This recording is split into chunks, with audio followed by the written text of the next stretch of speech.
I started my career probably in the family business about 99, 2000, having worked in Hong Kong for a couple of years as a finance analyst. So I worked in the graphic arts industry for a couple of years in Asia Pacific, and then made the move over here and joined into what was the family business at the time.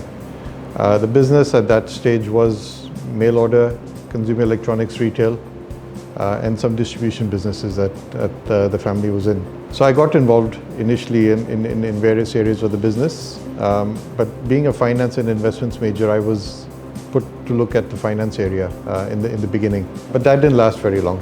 My nature is as such, I started jumping into other areas of the business immediately, and the same thing was there when I used to work in Hong Kong as well.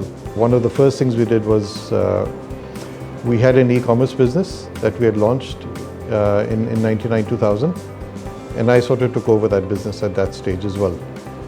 So that was still when Amazon was in its infancies and still a bookseller, is when we started selling online in the UAE and actually across the world. And then my own interest in the graphic arts business from the Far East is what I started expanding into once I got involved with the business as well over here.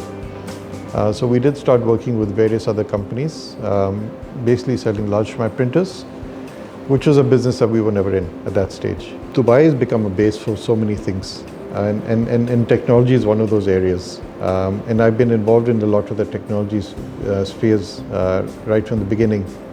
We ventured into the humanoid robotics business over the last couple of years, and we're seeing the adaptations of that technology as the pandemic has grown.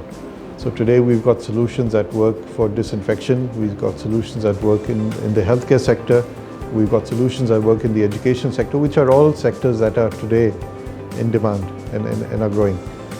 We've also been involved in areas like 3D printing, where we sell 3D printing solutions.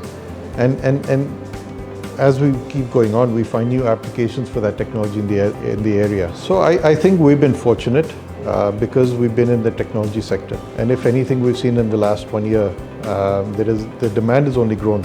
For our retail businesses, we saw with the work from home, e-learning, suddenly everyone needed a laptop, a tablet, a television because people were watching Netflix and exercising at home.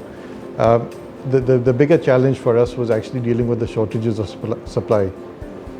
So we're fortunate we're in the right sector. We're also fortunate in that we are in a sector that has been selling online for many years now. So where a lot of the retailers were tripping up in the beginning because they didn't have the e-commerce strategy, the electronics industry was on version 2 or 3 or 4 even of their rollout as far as e-commerce went.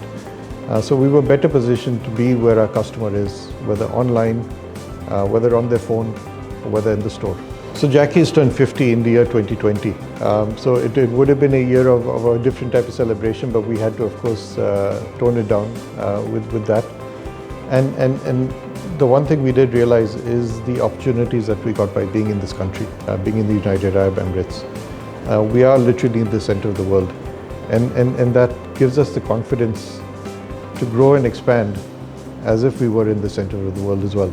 So the key learnings, one was there's always a market that needs to be addressed. There's always opportunities that arise in these situations, and it's a question of looking and finding those opportunities and then attacking it and being able to do that. The second is having a team that can work with you at that time and that can understand that and work within that culture, that ethos to actually sit and execute.